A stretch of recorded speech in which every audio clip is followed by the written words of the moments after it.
Nsellmulkom. Nilqgħukom għal din ix-xandira diretta mis-Santwarju Nazzjonali tal-Madonna ta' Pinu fl-Arpawdex, fejn illum se nwaslulkom il-Lectio Divina f'din is-solennità tal-Maternità Divina ta' Marija. Illum hija wkoll l-ewwel ġurnata tas-sena u allura nawguralkom minn qalbna is-sena tajba. Il-Lectio llum sejra titmexxa mill-Biblista Monsinjur Lawrenz Xiberras.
Bl-isem tal-Missier u tal-Iben u tal-Ispiritu Santu. Amen. Ejjew ħutu nitolbu id-dawl u l-għajnuna tal-Ispiritu Santu biex idawwal il-moħħ tagħna u jiftaħ il-qalb tagħna għall-kelma tiegħu. Dik il-kelma li huwa nebbaħ il-dawk li għalmu u kitbuha.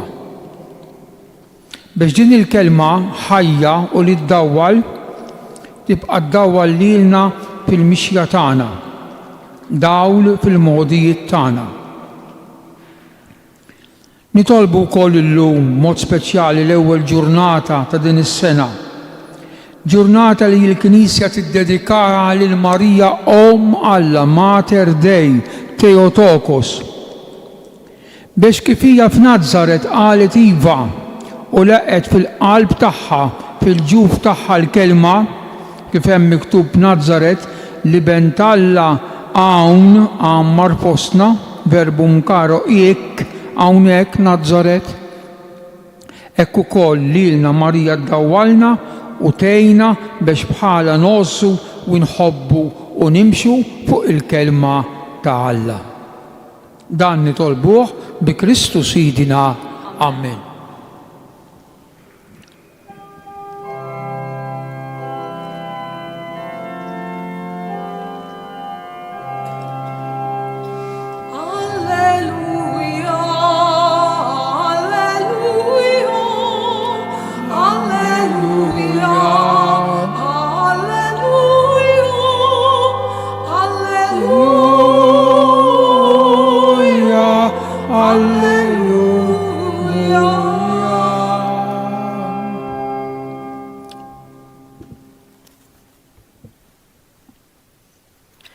Qari mill-Evanġelju skont San Luqa. F'dak iż-żmien ir-ragħja marru jaġlu u sabu lil Marija u lil Ġuseppi bit-tarbija minduda f'maxtura. Kif raw dan bdew jarfu b'kull ma kien intqal lilhom dwar dik it-talbija. U kull min semagħhom baqa' mistaġeb b'dak li qalulhom ir-ragħja. Marija min-naħa tagħha baqgħet toss f'qalbha dawn il-ħwejjeġ kollha u taħseb fuqhom bejnha u bejn ruħha.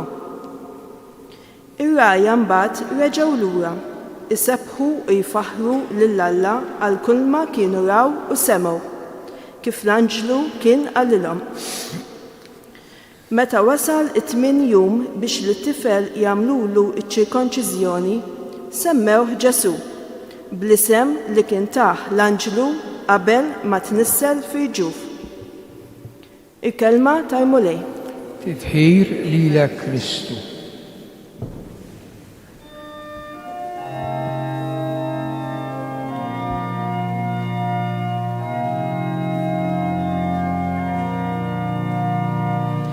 O Ġesu ħelwa tarbija, ejja twilet ġewwa fija, Ġesu tfajjel frott li mħabba, twilet f'qalbi miegħi trabba.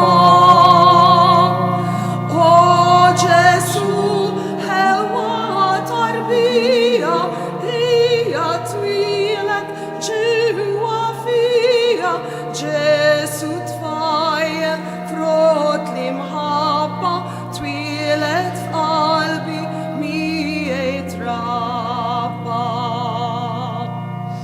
Ore ħelu tal-imħabba, il-qalb tiegħi bik tixxabba, ejja o Alla f'eddej tiegħi istrieħ f'qalbi oqgħod miegħi. O Ġesu ħelwa tarbija, hija twilet ġewwa fija, Ġesu tfajjel frott li mħabba, twilet f'qalbi miegħi trabba. Kemm intħelu Ġesu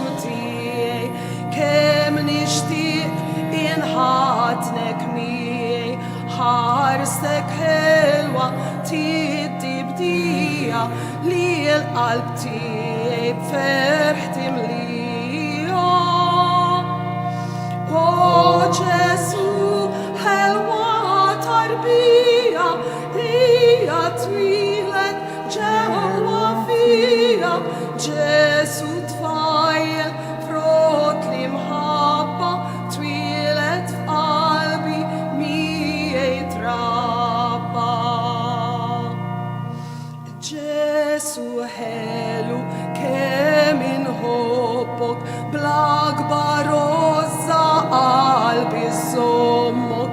Il-qalb tiegħi ħeġġiġili, ħuda kollha għaddi sili. O Ġesu, ħelwa tarbija, hija twilet ġewwa fija. Ġesu tfajjel frott li mħabba, twilet f'qalbi miegħi trabba. Narak tninni f'dik in-nieqa, ninsa l-kollox kollha tieqa. Nistħajjilni ġa fil-ġenna, bik nitaxxa u nitenna. O Ġesu, ħelwa tarbija, hija twilet ġewwa fija. Ġesu tfajjel frott li mħabba, twilet f'qalbi miegħi trabba.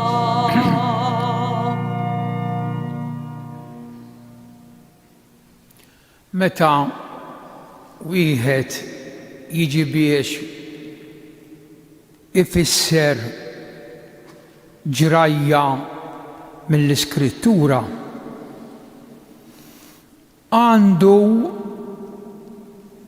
jara dak ngħidu il-kuntest, x'ġara qabel dik il-ġrajja u anke wara.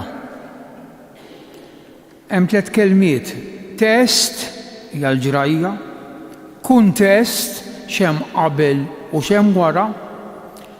Inkella ma tagħmilx hekk, tfissirha kif trid inti, jgħidulu l-pretext.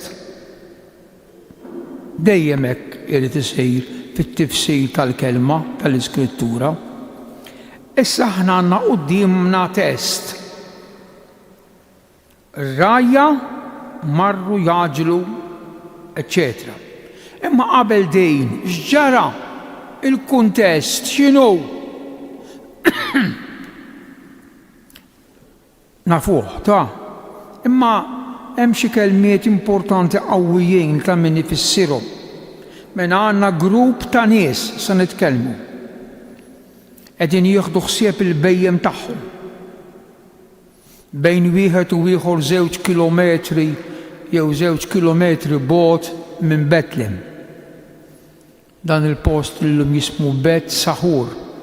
Bet tar Saħur fejn tagħmel is-Sahara, l-Assa. U hemmhekk Assa mal-bejjem tagħhom waslet ilhom l-aħbar, l-anġlu. Issa kelma interessanti ħafna ħafna ħafna li tolqtok bl-oriġinali imma bil-Malti għandna l-istess kelma kważi nifhmuha. Hija dej nara.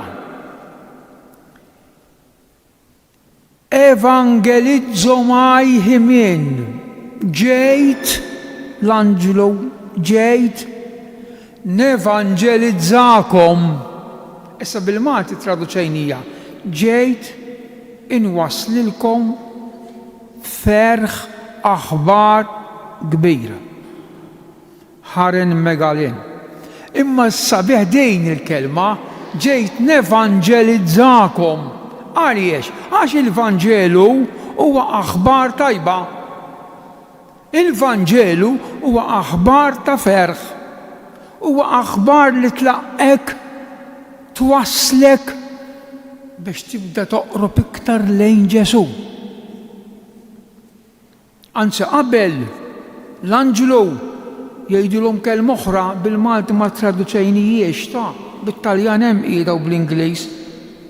Idu hemm staġiba, ekko! Bil-ludi, ħinne! Staġib għaddejs. Illum m'għadniex nafu nistaġbu, m'għadniex. Kollox for granted. Kollox.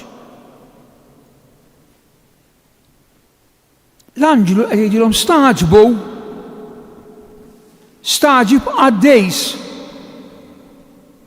Għaliex gar, because, għaliex evangelizzom, ġejt nevangelizzakom.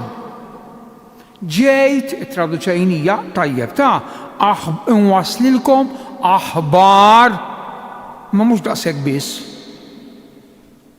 ta' ferħ. Ifirħu, għandkom biex tifirħu. Staġbu, għax ġrat xi ħaġa illi mhux lakemm tfissirha. Ġrat xi ħaġa ftit il-bogħod minnkom fil-Belt ta' David, huma fehmu fejn il-Belt ta' David, ġrat tweldilkom Salvatur. U hawnhekk dik il-kelma Salvatur qiegħed jikkwota l-Iżajja. Meta Iżajja lil dawk in-nies li kienu fl-eżilju qed jgħidilhom is-Salvatur se jeħliskom minn hawn. Staġbu il-Vanġelu, Dun George Preka, ħabib tal-Vanġelu, tal-aħbar it-tajba, altru li aħbar it-tajba. Issa s-silta, ekku s-silta. Qabel dawn in-nies però, l-Antik Testament u anke fil-bidu tal-Ġdid diġà laqqana ma' ħafna nies li kelmuna direttament u indirettament minn din il-ġrajja. Nies anki għandna l-isem tagħhom, il-patriarki Abraham jifraħ meta tara Iżak, Ġakob titla ma jitneħħix ix-xettru, il-profeti kemm inna naqraw avvent sħiħ siltiet mill-profeta Iżajja. Islaten kollha jippreparaw in-nisa. Imbagħad għandna Ġwan il-Battista. Kollox iressaqna lejn din il-ġrajja ta' aħbar ta' ferħ. Interessanti ħut għax il-mod kif jaħdem is-Sinjur Alla, mhux kif jaħdem il-bniedem tagħna. Interessanti x'in tifli daqsxejn. L-ewwel aħbar ta' ferħ, l-ewwel aħbar li t-twelid tas-Salvatur li jintkom lutilkom taqraw dwaru u tisimgħu lir-rajja. Kelma fuq ir-rajja, kelma fuq ir-rajja. Fl-Antik Testament, ir-rajja kienu nies meqjuma, maħbubin.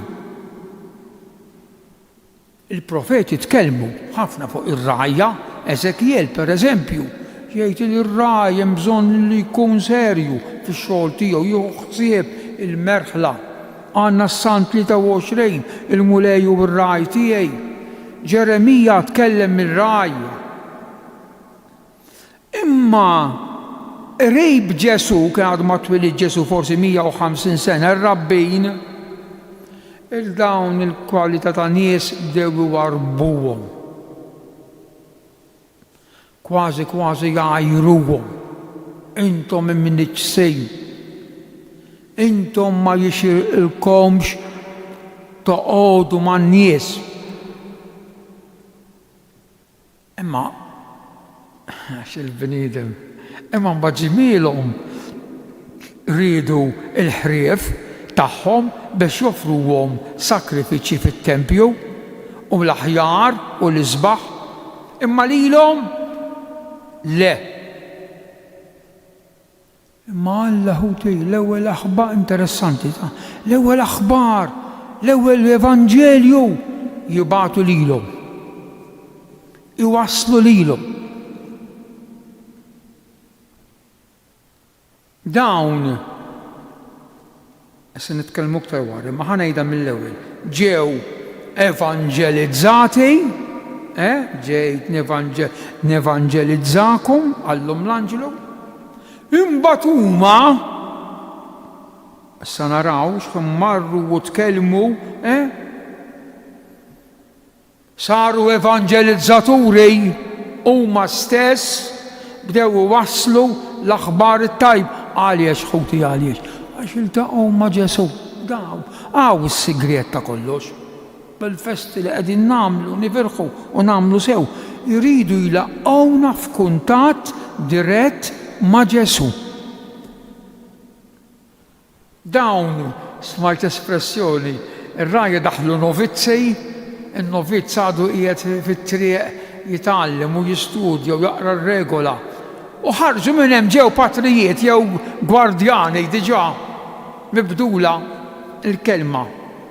Ġew evanġelizzati mill-anġelu li l-kelma preċiża. Qed nagħmel enfasi għax anke lili laqtitni immens l-oriġinal. Ġew evanġelizzati, resqu, marru u ħarġu jgħallmu, ħarġu iwasslu l-aħbar it-tajba, ħarġu jevanġelizzaw. U qedtilkom u narġa' ngħidu, is-sigriet huwa iltaqgħu ma' dik it-tarbija fil-maxtura. Imma milli raw se nitkellem. Għax il-Vanġelu ma jgħidilniex kollox, min jaf il-Madonna Marija u Giuseppi x'qalulhom il-dawn, ma nafux qalulhom. Nafu żgur li ħarġu mibdula. Daqshekk żgur. Ontoloġikament minn ġewwa saret fihom bidla enormi. Imbagħad din tar-rajja, ħankomplu nitkellmu xi ħaġa fuq ir-rajja. Interessanti li għadna huma mwarbejn imkeċċijin, midinbejn itilqu minn hawn, Bad Ġesu stess jgħid jiena ir-raj is-sabiħ. Ir-raj is-sabiħ jagħti ħajtu. Ġesu waħda mis-seba' autodefinizzjonijiet, jiena t-triq, il-verità u l-ħajja, jiena d-dawl tad-dinja, jiena l-ħobs ħaj nieżel mis-sema', jiena l-qawmien u l-ħajja għandu dejn. Jiena r-raj is-sabiħ, ir-raj. Imbagħad fuq din tar-raj għandna żewġ ħanaqrawhom nfissirhom ċari li japplikaw għal Ġesu bħala raj. Isma' xejdina San Pietru pereżempju. Intom kontu bħal naċ mitlufa, bla direzzjoni. Imma issa irġajtu lura. Isimgħu ġejja, irġajtu lura. Għand ir-raj u l-assjes ta' ruħkom. Minu dan ir-raj u l-assjes Ġesu. Manna Pietru qed jgħidilna Ġesu huwa r-raj. Mbagħad hemm kwotazzjoni oħra sabiħa, litra lil Lut. Jgħidilna hekk, u Alla taslim li bis-saħħa tad-demm tal-patt għajjem mill-imwiet lil Sidna Ġesu li hu ir-raj il-kbir tal-merħla tan-naċ. Litra lil Lut jiddeskrivi l-Ġesu bħala ir-raj il-kbir, ir-raj il-kbir.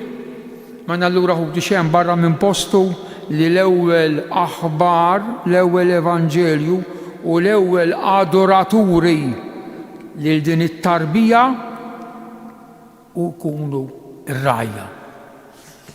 Ir-rajja jagħtu qima lil-raj li għadu kemm twieled. Kelma oħra, il-kelma illum. Luqa jużaha 20 darba fil-Vanġelu illum. Għandna nsemmi xi eżempji. Għallhom illum fil-belt, issa naf xi tfisser imma ta' mhux sempliċement illum, imma x'hemm magħha, x'tifsira għandha illum preżent. Ħan nsemmi xi eżempji. Pereżempju Ġesu meta kien fis-sinagoga tar-raħal tiegħu ta' Nażaret u taħ jaqra l-ktieb, ara silta mill-ktieb tal-profeta Iżajja, qalilhom din il-kidba, jiġifieri dak li għadni kemm rajt, din il-kidba illum seħħet intom u tisimgħu. Illum qegħdin tisimgħu dan il-kliem li ħabbar Iżajja illum seħħ fija. Illum waħda. Il-Zakkew. Wieħed fuq għax kien qasir u l-ieħor isfel. U Ġesu hawnhekk hawn studju kbir. Ġesu ħares minn isfel għal fuq. Il-ħarsa ta' Ġesu tiltaqa' mal-ħarsa ta' Zakkew. Inżel. Għax illum jeħtieġli noqgħod għandek. Illum, issa, toqgħodx targumenta, inżel għax jien ġej għandek. Illum.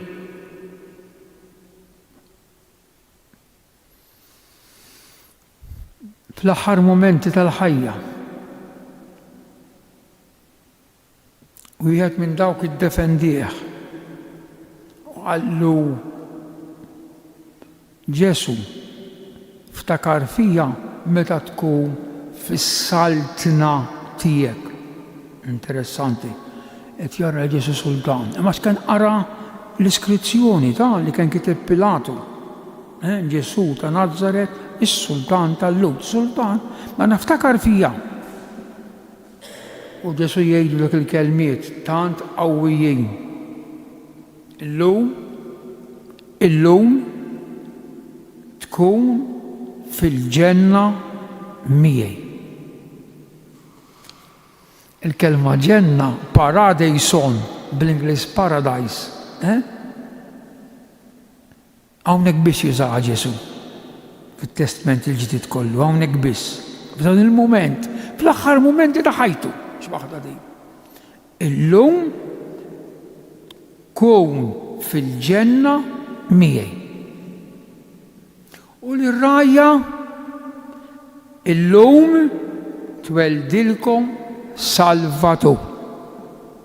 Ħanitkellmu fuq il-kelma Salvatur, xi tfisser. Mena illum tfisser preżent dejjemi, dejjem illum, m'hemmx il-bieraħ u m'hemmx għada llum, preżent etern tas-salvazzjoni. Dan il-preżent illum tas-salvazzjoni der fostna mat-tarbija li hemm fil-maxtura. Ara kemm sabiħa. U anke fil-liturġija tal-miliet li qegħdin niċċelebraw, mhix xi tifkira ta' żmien xi ħaġa storika, imma qegħdin nilqgħu lill-Emanweli illum preżenza salvivika. Tweldilkom Salvatur. Illum. Għalhekk il-liturġija xi ħaġa ħajja għax tlaqqana ma' Ġesu dejjem preżenti illum fil-belt ta' David tweldilkom Salvatur. Illum tifsir oħra interessanti, dak fl-ispazju issa, dak li huwa etern, jidħol fi żmien biex jisalva l-bniedem. Dak fil-bidu kien il-verb, u l-verb kien Alla, u l-verb kien Alla, dak li kien mill-eternità issa jidħol fi żmien. Illum. dak li huwa infinit isir sarks laħam bniedem biex ibiddel il-bniedem fi spirtu. Għalhekk San Ġwan jgħid il-ħajja deret u aħna rajnieh u qegħdin niġdu għalija illum. Mela dik hija t-tifsira tal-kelma illum.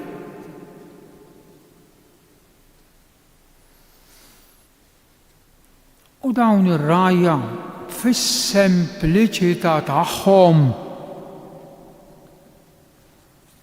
emmnu tafux, emmnu. Mingħajr ħafna argumenti. Mingħajr ma għadu jiddiskutu bejnietom ma dan veru, dan mhux hemm. Tant emmnu ekku s-silta preċis tal-lum illi marru jaġlu. Dik mhix kelma hekk kitiba hekk San Luqa ta' ħabta u sabta mela marru jaġlu. U din l-istess kelma tħaffef taġġel Isa. Kitiba qabel meta Marija saret taf li qarib ta' Eliżabetta saret diġà għandha 6 xhur u jgħid Luqa l-istess awtur Luqa jgħid Marija qamet u marret ħaffef lejn il-għoljiet, marret taġġel. Imbagħad jikkummentaw jgħid għaddi saret kbir Sant'Ambroċ u żgur li marret taġġel għax jgħid Sant'Ambroċ jgħid għax il-grazzja tal-Ispirtu minnu mimli bl-Ispirtu ma jafx iżomm dawn it-teżori għalih fuq qalbu imdejja u jbussallu mmur nisma' illu. Le, jgħid Sant'Ambroċ, il-grazzja ma tafx titlajja. U l-Papa li l-bieraħ għalaq sentemmejjed Benedettu fil-ktieb tiegħu tielet wieħed Jesus of Nazareth ta' taqsima ta' twelejt jgħid hekk kara jgħid ir-rajja ma marrux Betlem minħabba l-kurzità biex ikunu żguri jekk dak li ħabbrilhom l-anġlu kienx veru jew le, xettiċi imma tgħid veru ħammorru naraw. Imma marru jaġlu, ikompli l-Papa, imbuttati mill-ferħ li nissel fihom l-aħbar l-evangelizzatur l-anġlu l-aħbar ta' ferħ. Marru jaġlu.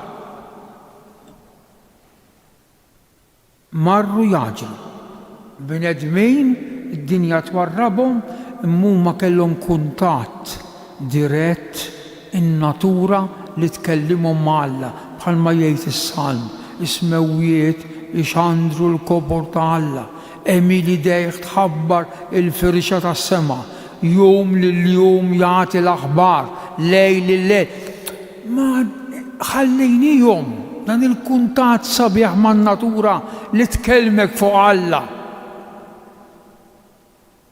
Nies kontinwament f'kuntatt dirett wasal l-evangelizzatur u emnuh. U għedna li saret bidla u veru, bidla kbira fija. U din tidher,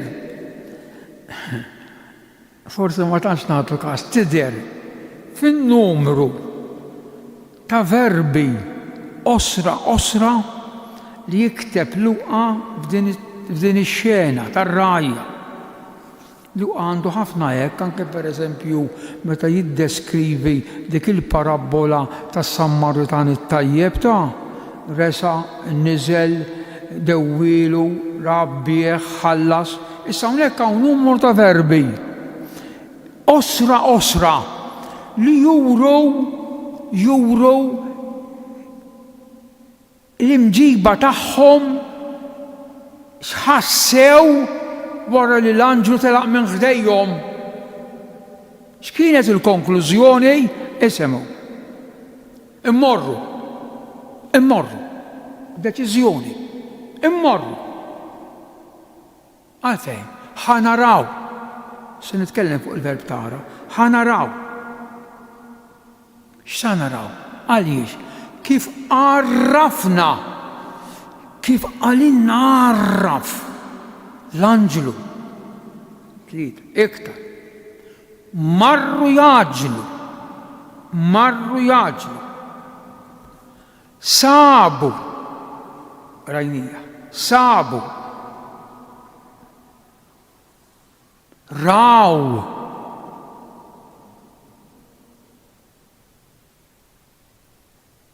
Intqal lilhom. Min semaħħom. Baqa mistaġeb għaddejs. Reġgħu lura. X'reġgħu lura jagħmlu? Jisebħu. Nista' ngħidilkom il-kelma kemm qawwija. Ma nagħtux kasa. Jisebħu. Ifaħru wara xulxejn dejn. Għaliex? Għal dak li raw, għal dak li semgħu, kif qalilhom l-anġlu. Bidla ġabra ta' verbi li juru il-bidla li saret f'dawn in-nies. Immorru, ħanaraw, jaġlu, intqal dak li semgħu. Mingħand min semgħu. Baqgħu mistaġba mhux jisu ma ġara xejn. Irritornaw lejn Bejt Saħur, imma kif irritornaw? Mibdulejn. Għax mibdulejn? Għax irritornaw isebħu u bifaħru jiroddu ħajr lill-Alla għal dik l-okkażjoni unika li qatt ma stennew li taw. Hawnhekk għandna verbi ta' tfittxija qegħdin ifittxu, ta' rivelazzjoni tikxef saru jafu, to reveal, rivelazzjoni saru jafu dik it-tarbija minnej u ta' adorazzjoni. Verbi ta' tfittxija, ta' rivelazzjoni. Min irrivelalhom? L-ewwel l-anġlu u mbagħad komplew żgur minn din, żgur. Marija u Giuseppe, żgur li kellmuhom. Rivela u adorazzjoni. Dik it-tarbija infisqija fil-maxtura. Wieħed qaddis tal-Knisja San Iljun il-Kbir naqraw ħafna minn mit-tagħlim tiegħu f'dan iż-żmien jgħidilna għal Ġesu jien sirt tassew ċkejken sabex grazzi għaċ-ċkunija tiegħu jien nista' nieħdok il-fuq fil-għoli minn fejn inti waqajt. Jien nabbik fuq spallejja. Kemm hija xena qawwija din tar-rajja. U kemm għandha x'tgħallimna. Ir-rajja irritornaw qegħdina isebħu doksa, glorja, se nitkellmu. U ifaħru żewġ verbi wara xulxejn. Isebħu, is-sebħ, dunkan bsajla, reġa' sebaħ, jammu lejja, is-sebħ ġej id-dawl, is-sebħ ġej il-ferħ, għax inti ħatibda ġurnata ġdida kontra d-dlam. Is-sebħ jimliek b'ħafna qawwa, entużjażmu. isebħu. Raw xi ħaġa mhix tas-soltu. F'dik it-tarbija raw il-glorja. Il-kelma glorja. Issa l-istess kelma isebħu doxazon tej. Kantaw għal-anġli, glorja l-Alla ta' doxa teju. Imma mek ħallajnija glorja għal-kemm hija doxa, u hawnhekk għadna isebħu. Xi ħaġa li mhix faċli tiddeskrivija x'inhi din il-glorja. Din hija kelma li fl-Antik Testament il-glorja ta' Alla l-kavod miktuba 200 darba. Il-glorja, isebħu. Ħanatikom xi żewġ eżempji. Per eżempju Mosè qal lil-mulej, mulej, ħallini nitolbok nara il-glorja tiegħek. Ħallini nara is-sebħ tiegħek, il-kavod tiegħek, iż-żbuħija tiegħek. Ħallini nara. Salamun, meta għamil dik il-festa kbira, meta konsagra il-tempju, minn binja profana bidela f'binja ta' talb. U tgħid l-iskrittura, isħaba imliet it-tempju tal-mulej għax il-glorja kienet imliet it-tempju, ma xi tkun din il-glorja, x'ikun dan is-sebħ. Għandna salm jitkellem mill-miġja tal-mulej, isemmuhom sabiħ kemm jaqbel għal dan iż-żmien. Jitkellem mill-miġja tal-mulej f'din id-dinja u il-miġja tiegħu timlina bil-glorja, bis-sebħ. Ħanikwota s-salm. Rejb itassew is-salvazzjoni tiegħu għal dawk li jibżgħu minnu biex tammar, isemmuha kemm sabiħa, biex tammar il-glorja tiegħu fartna. Il-glorja, u din il-preċiża kelma San Ġwan juża fl-iktar vers qawwi li għandu fil-prologu. Prologu ġifieri l-ewwel biċċa. X'jgħid San Ġwan 1:40, il-famuża sentenza ta' Don George Preka. Et verbum caro factum est, et habitavit in nobis, et vidimus gloria meius. U li bentalla ħanejta sar laħam, sar bniedem, issa ġejja. Waħna rajna il-glorja tiegħu. F'dik it-tarbija qegħdin naraw xi ħaġa speċjali, il-glorja tiegħu. U kompli. Il-glorja dejjem doksa, il-glorja li għandu mill-missier bħala ibnu il-waħdini. Kemm sabiħ. Kemm kliem qawwi. Se jiet nagħmel l-enfasi biex issa norbtuha mal-glorja mas-sebħ tar-rajja l-istess kelma għandna. Men ħanerġa' San Ġwan. U li bentalla sar bniedem u għammar fosta. Issa, xi kompli? Waħna rajna f'din it-tarbija, f'dan il-laħam, aħna rajna il-glorja tiegħu. U jerġa' jirrepetija, il-glorja li għandu mill-missier bħala ibnu il-waħdini. Kemm hija sabiħa ħuti, kemm hija sabiħa. U din il-glorja, din il-glorja. Iltaqgħu magħha ir-rajja. F'dik il-maxtura, f'dawk il-fsieqi, raw il-glorja ta' Alla. Għalhekk irritornaw isebħu jagħtu glorja doxazontes, doxa ħarġu minn hemm. Sa tgħid fuqhom dawn in-nies? X'ħarġu jgħidu li raw?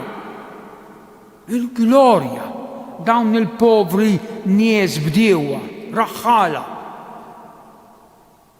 Isebħu jgħidu u faħru. Faħru il-mulejja xu tajjeb. Faħru il-mulejja x'insab fostna. Ajontes. X'bidla. U għaliex? Għaw żewġ verbi oħra, il-ħejn x'waħda din. Għal kull ma raw u semgħu. Issa bil-Grek hemm żewġ kelmiet għal verb tara, blepo u ħorao. X'inhi differenza bejnietom? Blepo tara bniedem fit-triq, bonġu, u sejjer lem u nsejjer law, rajtu, sellimtlu u baqa sejjer. Forsi laqqas biss saraftu, ma qedlu bonġu. Or. Blepo. Ħorao mhux biss taraħ. Imma tkellmu, tidħol f'konoxxenza miegħu. U jkellmek u inti tirrispondih. Inti tkellmu u jieġbek. Tidħol ċerta int rajtu imma bejnietkom daħlet ċerta familjarità. U dan huwa l-verb li juża Luqa għar-rajja. Għal dak li raw, ma naraw mhux sempliċement raw u telqu bewġu l-barra mill-ar. Imma tkellmu, daħlu f'konoxxenza, dan minnu, din x'tarbija hi, u li ieħor u l-oħra jikellmuhom u jgħidulhom u jirrakkontawlhom. Għal dak li raw, arkamu veru. U semmu, min semmu? Min għandhom? Min għand il-ġenituri tat-tarbija. Għalhekk ħarġu mistaġba, għalhekk ħarġu isebħu lill-Alla, għax dan l-affarijiet qatt ma ħabtu ma' moħħhom. Kemm huwa mument qawwi dan tar-rajja. U l-bidla ontoloġika ġifieri minn ġewwa li saret fihom. U bir-raġun għax ma min iltaqgħu. L-aħbar it-tajba dan huwa l-Vanġelu. L-aħbar it-tajba qiegħed hemm il-kondixxendenza, jiġifieri wieħed jiċkien isir xi ħaġa żgħira għalilna id-dokument tas-sena 2010 fuq il-kelma tal-Alla, l-verbu mdommini meta sar is-sinodu fuq il-kelma tal-Alla. Alla ċekken, sar tarbija, sar joqgħu maxtura Alla, il-kondixxendenza. U dawn ir-rajja iltaqgħu magħha. Kelma qasira fuq Marija. Marija baqgħet tos f'qalba dawn il-ħwejjeġ kollha. Tos f'qalba, torbot, taqqat it-testament simballo, it-testament il-qadim ma dak li ġara. Tos f'qalba it-ħabbila ta' Gabriel u dan it-twelejt. Tos f'qalba it-tislima li selmitilha Elizabetta minn fejn ġini anki hawnhekk hawn staġib ukoll ta' minn fejn qatt ġini dan. Li jom sidi jom maw il-om. U Marja taħseb dan koll iġġibu fil-passat, iġġibu preżenti. Tos f'qalba dawn il-ħwejjeġ kollha. U din l-istess ħsieb qiegħed meta rritornaw Nazaret. Beqgħet tos qalba. L-aħħar ħsieb. Il-festa ta' 8 ijiem wara, meta wasal it-8 jum, it-tifel jagħmlu lu ċirkonċiżjoni semmewh Ġesu bl-isem li kien taħt l-anġlu, iċ-ċirkonċiżjoni. Mela. L-ewwel nett din hija funzjoni qaddisa, sagra. Il-pedament tagħha, il-bidu tagħha, Alla jitolbu lill-Abraham. Ġenesi kapitlu 17. Imbagħad il-Levitiku, dawn ġifieri meta ngħidu hekk aħna jfisser kodba li huma kienu jobduhom l-Antik Testament. Il-Levitiku jgħid ċar fit-8 jum tinħaten it-tarbija, fit-8 jum. Illum qegħdin fit-8 jum.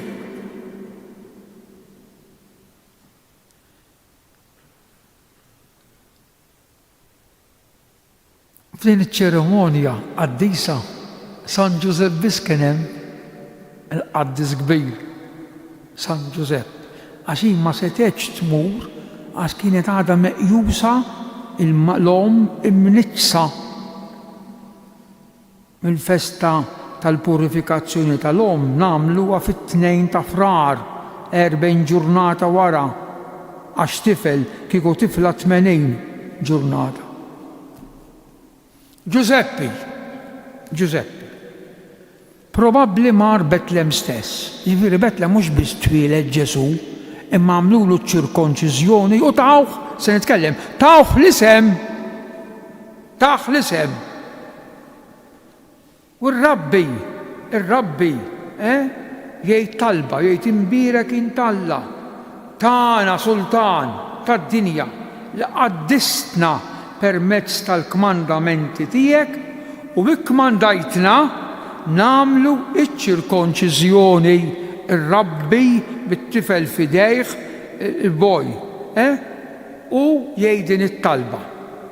U hekk it-tifel issa permezz ta' din il-funzjoni, din iċ-ċerimonja qaddisa jidħol fil-patt, jidħol wieħed mill-poplu magħżul. Imbagħad idu fuq il-missier jifraħlu, issa ngħidilkom din tal-ferħ kemm gustusa, jifraħlu u jagħmlu d-domanda: x'isem trid tagħti lit-tarbija? Se semmija? Giuseppe, nifraħlek. L-ewwel tifel, l-ewwel wield u tifel, il-primogenitu. Issa dan it-tifel tiegħek, x'isem se tagħtih? U Giuseppe jgħid il-Vanġelu, Ġesu, Jexuwa, Salvatur, attenti, ħellies. Issa hawnhekk ħuti ta' mhux ċajta. Għax hawnhekk is-sabiħ tal-Iskrittura ta' il-Ġdid Testament kif jgħid Sant Augustine moħbi fil-Antik. Hekk jgħid Sant Augustine, il-Testament il-Ġdid moħbi fil-Antik. Issa dejn tal-isem Jexuwa Salvatur tafu biex tfakkarna fl-isem Jahve. Meta Mosè kien qed jira in-naċ ta' ħatnu Ġetro, jara dak l-olle jaqbad ma jintemx, jersaq leħ jgħidlu Mosè, neħħi l-qor. U jgħidlu min int? Lil-Faru min sa ngħidlu li batni? U jgħidlu hemm dawk l-erba' kelmiet dgħajfa fil-ludi, it-tettagramma, l-erba' konsonanti dgħajfi. Ma taf kif taqbad tippronunzjaw? Jien Jahve, jien li jien. Allum ur jgħidlu, għax ara x'jgħidlu, il-leħen ara x'jgħidlu. Jien smajt il-karba tagħhom. Għax l-Argużin kien jaħqarhom, kien isawwathom mill-lut. Jien qed nikkwota l-ktieb tal-Eżodu kapitlu 3 minħabba l-isem biex norbot l-isem Jahve ma' Salvatur, Jexuwa, Ġesu, ara x'qbejlem bejnietom. Jien smajt il-karba tagħhom u għaraft l-uġieħ tagħhom. Issa ġejja, inżilt biex neħlisom, biex nifdijhom, biex jien Salvatur, Jahve. Insalvhom minn idejn leġi. U dan l-isem ħut il-eżies, dan l-isem adorabbli, Giuseppe jagħtih lit-tifel tiegħu, Jexuwa. Kemm hu isem qaddis. Kemm għandna ħuti min qed jismani. Namlu attenzjoni fuqna nfusna. L-ismijiet li nagħtu it-trabi tagħna. Ismijiet sura, ismijiet ta' qaddisejn, mhux ma nafux minn fejn inġibuhom. Salvatur, Jexuwa. Ngħidilkom żewġ testi fuq l-isem ta' Ġesu. Tafuhom, ma ħanfakkarhom daqsxejn. Pietru u Ġwanni. tilejn fit-tempju għall-Lasar u jaraw il-magħtub jitlob il-karità u Pietru ħares lejh u jgħidlu hekk isemgħu. Allu aħna depu fidda m'għandniex Allu huma fl-isem qawwej, fl-isem ta' Ġesu Kristu ta' Nazzaret imxi. U minnu fih dak fl-isem. U San Pawl fl-ittra tiegħu il-Filippin f'dak l-innu sabiħ jgħid Ġesu Kristu ċekken il-kenosis lilu nnifsu billi jobda sal-mewt u sal-mewt tas-salib l-iktar mewt kera. Issa mbagħad jgħid San Pawl għalhekk Alla għollih sas-smewwiet u żejnu ġejja bl-isem li ju fuq kull isem hekk kull Jexua bl-isem li ju fuq kull isem biex fl-isem ta' Ġesu fis-sema fl-art u fl-art il-ħlejja kollha jinżlu għarku btejju. Dan hu l-eżis Ġesu tagħna ħan ikkonkludi. Dan hu Ġesu tagħna. Dan hu Salvatur. Jahve jisalva l-poplu mill-iskjavitu u Ġesu ġie Salvatur biex lilna wkoll jeħlisna mill-iskjavitu ta' din id-dinja u jagħtina l-paċi, jagħmilna liberi kemm il-darba aħna nimxu warajh, wara t-tagħlim tiegħu, wara id-dawl tiegħu. Dan hu l-awgurju tiegħi għal din is-sena.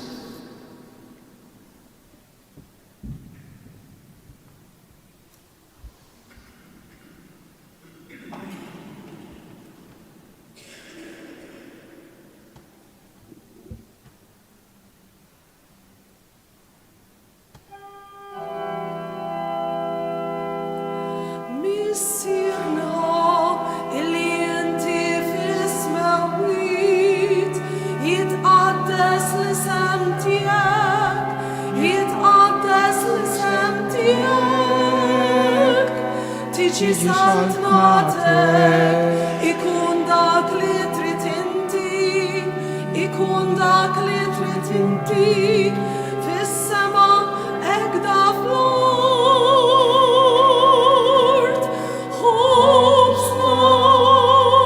Ħobsna ta' kuljum, għatina l-lum.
Barka ta' Alla li jista' kollox tinżel fuqkom fl-isem tal-Missier u tal-Iben u tal-Ispirtu is-Santu.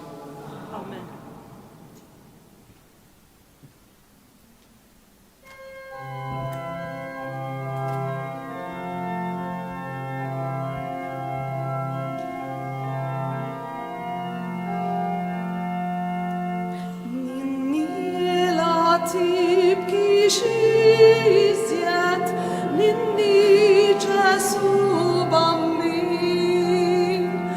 Halli, halli.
Grazzi għal darboħra li kontu magħna għal din il-Lexio Divina f'dan l-ewwel jum tas-sena fejn Monsinjur Lawrenz Xiberras qasam magħna riflessjonijiet dwar il-liturġija tal-kelma, il-Vanġelu li l-Knisja xxandar f'dan l-ewwel jum tas-sena Solennità ta' Marija Omm Alla. Nfakrukom li issa il-Lexio li jmiss tkun nhar il-Ħadd li ġej, Solennità tal-Epifanija dejjem mis-Santwarju tal-Madonna ta' Pinu fis-6:30 ta' filgħaxija. Is-sena tajba.